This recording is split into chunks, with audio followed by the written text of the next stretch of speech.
I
could have. I could have.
I could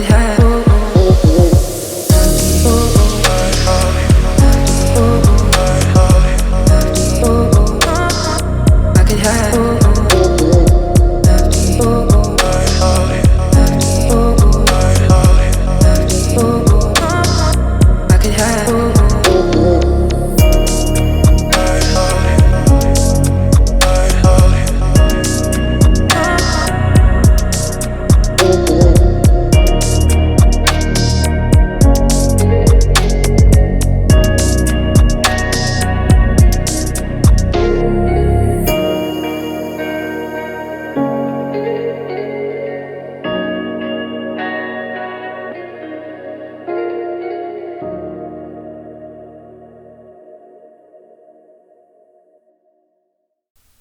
August 20th, 2022.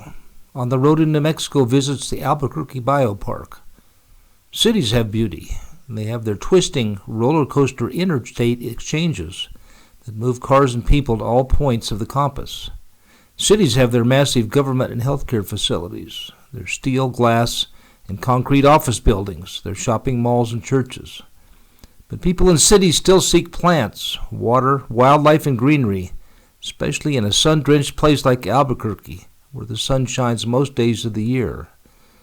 In olden times, one of the 7 wonders of the world was the Hanging Gardens of Babylon. The Gardens of Versailles in France are even today one of the premier botanical gardens in the world.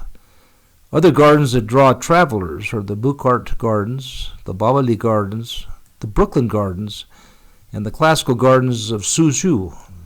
Denver, Colorado also has a botanical gardens that is a delight. People love to escape geometric shapes, straight walkways, bland colors, and walk along narrow winding paths with friends, family, and children where they can smell flowers, enjoy sunshine and the great outdoors. We met all ages of visitors at our city's own Albuquerque Botanical Gardens, a small sightseeing venue that still features over 1.5 miles of walkable garden paths. Albuquerque Bio-Park is located at 2601 Central Northwest to the west of Old Town and just short of the Rio Grande River. You can call them at 505-768-2000 or visit their website for information on times, events, and costs. On this Saturday, part of the park was closed due to a rare power outage. We didn't get to see the aquarium or the children's fantasy world or have a bite to eat in the Shark Cafe. We were, however, given free admission and got to enjoy the greenhouse, the Japanese gardens, and the vintage farmhouse and farm that was typical of Albuquerque in the early 1900s, before mechanization changed the farming life forever. The weather was overcast and a little drizzly, but it was still well worth our visit. Our first stop was in the greenhouse, where the temperatures are kept Mediterranean and light streams down through the glass superstructure that you can see from any place in the park. It was cute to see a mural as you enter the greenhouse showing a Roman cherub with handfuls of grapes and a wine bottle and fields of Roman greenery. Olives, as a sign pointed out to us, were a staple of the ancient world, and olive trees can live to be 100 years old. The greenhouse is not large, but there are flowers in the space, and the balancing of rocks, vegetation, ups and downs is well done. You are in a temperature-controlled area in the greenhouse, and you can stay here as long as you wish. The other half of the greenhouse features cactus, dear to the heart of us desert rats. There were some cactus species on display that on the road in New Mexico had not seen before, and you have to marvel at the variety of plant species on this little planet we inhabit. The Japanese garden was next on our stop.